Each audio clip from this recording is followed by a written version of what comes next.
বর্ষার দিনে ভিক্টোরিয়া যেন আরো বেশি সুন্দর করে ধরা দেয় আমাদের মাঝে।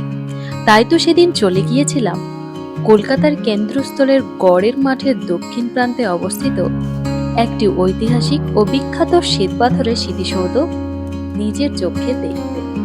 আর আমি দেখতে যাব, তোমাদেরকে সাথে নিয়ে যাব না, সেটা কি করে হয়? তাহলে চলো আজকের ভিডিওতে কিছু ইনফরমেশন তোমাদের সাথে শেয়ার করব, আর আমি কিভাবে গেলাম সেই সমস্ত কিছু তোমাদের সাথে শেয়ার করব। তাহলে চলো ভিডিওটি প্রথম থেকে লাস্ট পর্যন্ত দেখতে থাকো। আর হ্যাঁ, চ্যানেলে যদি নতুন হয়ে থাকো চ্যানেলটি সাবস্ক্রাইব করে পাশে থেকো। তাহলে চলো আজকের ভিডিওটা শুরু করা যাক। আর হ্যাঁ, তোমরা কে কে এই বর্ষার দিনে ভিক্টোরিয়াকে দেখতে গেছো আমাকে কমেন্ট করে জানাবে। তাহলে চলো ভিডিওটা শুরু করা যাক। Hello everyone, welcome back to our dream destination channel. আশা করছি তোমরা সবাই ভালো আছো। জানো তো, কিছু কিছু প্ল্যান হঠাৎ করেই হয়ে যায়, আর সেই প্ল্যানগুলোই জীবনের সবচেয়ে সুন্দর স্মৃতি হয়ে থাকে। থাম্বনেল আর ইন্ট্রো দেখে বুঝতেই পেরেছো কোথায় যাচ্ছি। আমার বোন আমার কাছে এসেছে কিছু কাজের জন্য।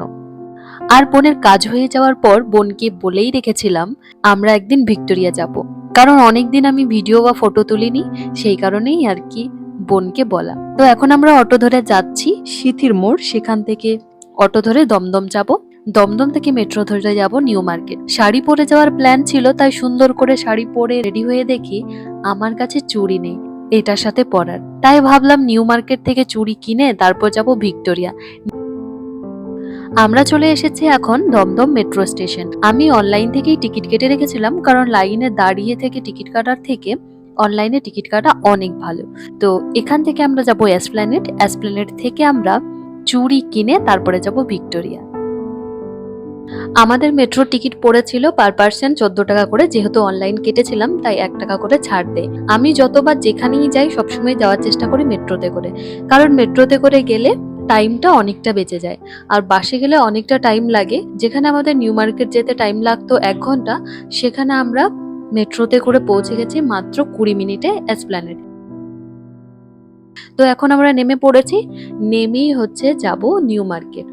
জানো তো, এটা না আমার সাথে প্রায়ই হয়, যখন আমি কোনো কিছু প্ল্যানিং করব আর সেই টাইমেই সেই জিনিসগুলো খুঁজে পাই না। এই দেখো, এটা আমার চুড়ি আছে কিন্তু এটার সাথে পরার চুড়ি নেই। এই যে আমরা চলে এসেছি নিউ মার্কেটে। এখন আমি যাচ্ছি যেখানে আমি চুড়ি দেখে এসেছি সেখানে চুড়ি কিনতে, মানে ওইখানটাতেই বেশি চুড়ি পাওয়া যায়। এখন ট্রেন্ডিং চুড়িগুলো বেরিয়েছে না, কাশ্মীরি চুড়িগুলো, সেগুলো নেওয়ার জন্যই যাচ্ছি। আর নিউ মার্কেট তো অলওয়েজ ভিড় থাকে, তবে যেহেতু আজকে আমরা তাড়াতাড়ি এসেছি এতটাও ভিড় নেই, মানে এইসবে দোকানগুলো বসা শুরু করেছে। যাই হোক, পছন্দের চুড়ি কিনে এবার মনে হচ্ছে সাজটা যেন সম্পূর্ণ হলো। তারপর এখন আমরা মেট্রো ধরে চলে এলাম ময়দানে। ময়দান থেকে ভিক্টোরিয়া ডিস্টেন্স খুব জোর তোমার 5 থেকে 7 মিনিটের হাঁটা পথ। মেট্রো থেকে বেরিয়েই সোজা হেঁটে যাব আমরা রোড ক্রস করে, তারপরে যাব ভিক্টোরিয়ার উদ্দেশ্যে। রোড ক্রস করার পরেই সেন্ট পল ক্যাথিড্রাল পাওয়া যায়, তারপরে বিড়লা তারামণ্ডল পাওয়া যায়, এই সমস্ত পাওয়া যায়। তবে আমরা ধরেছি ভিক্টোরিয়ার পথ। আর এখানে সেই ভাইরাল কাকু, যেখানে beauty is beyond of money হিসেবে ফুল বিক্রি করে, যার কাছে টাকার থেকে সুন্দরতাকে বেশি প্রায়োরিটি দেয়। তো আমরাও আমাদের পছন্দ মতো কিছু ফুল নিয়ে নিলাম। আর হ্যাঁ, টাকা কিন্তু তোমার পছন্দ মতোই তুমি দিতে পারো, উনি কিন্তু কোনো ডিমান্ড করেন না। এই যে পৌঁছে গেছি ভিক্টোরিয়ার সামনে। পৌঁছেই যেন মনটা অন্যরকম ভালো হয়ে গেল। মেঘলা আকাশ, হালকা বাতাস, আর সামনে দাঁড়িয়ে থাকা সেই ঐতিহাসিক সাদা মার্বেলের সৌন্দর্য। আর বাঁদিকে দেখতে পাচ্ছ ওটা হচ্ছে টিকিট কাউন্টার। গার্ডেন এন্ট্রি 30 টাকা করে, মিউজিয়াম এন্ট্রি 50 টাকা, আর ফরেনারদের জন্য 500 টাকা, আর সার্ক কান্ট্রি থেকে ভিজিট করলে পার পার্সন 100 টাকা করে। ভিক্টোরিয়া শুধু একটা দর্শনীয় স্থান নয়, এটা কলকাতার ইতিহাস, সৌন্দর্য আর শান্তির এক অপূর্ব প্রতীক। এই ভিক্টোরিয়া মেমোরিয়ালটি তৈরি করা হয়েছিল ব্রিটিশ রানী ভিক্টোরিয়ার স্মৃতিতে। বাইরে থেকে যতটা সুন্দর, ভেতরে রয়েছে অনেক ঐতিহাসিক ছবি, ভাস্কর্য আর নানান সংগ্রহ। তবে আজকে আমরা ভিতরে টিকিট কাটিনি, ওই যে বলেছি আজকে আমরা ফটো তুলতে এসেছি, তাই বোন আর আমি তাড়াতাড়ি করে ফটো তুলে নিচ্ছি লাইট চলে যাওয়ার আগে।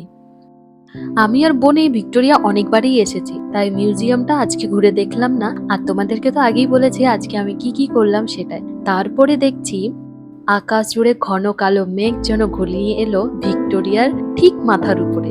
তাই আমরাও দেরি না করে বেরিয়ে পড়লাম বাড়ি যাওয়ার উদ্দেশ্যে। দেখতে পাচ্ছ ঝমঝমিয়ে বৃষ্টি শুরু হয়ে গেছে। ভিজতে ভিজতে আমরা চলে এসেছি আমাদের বাড়ির সামনে।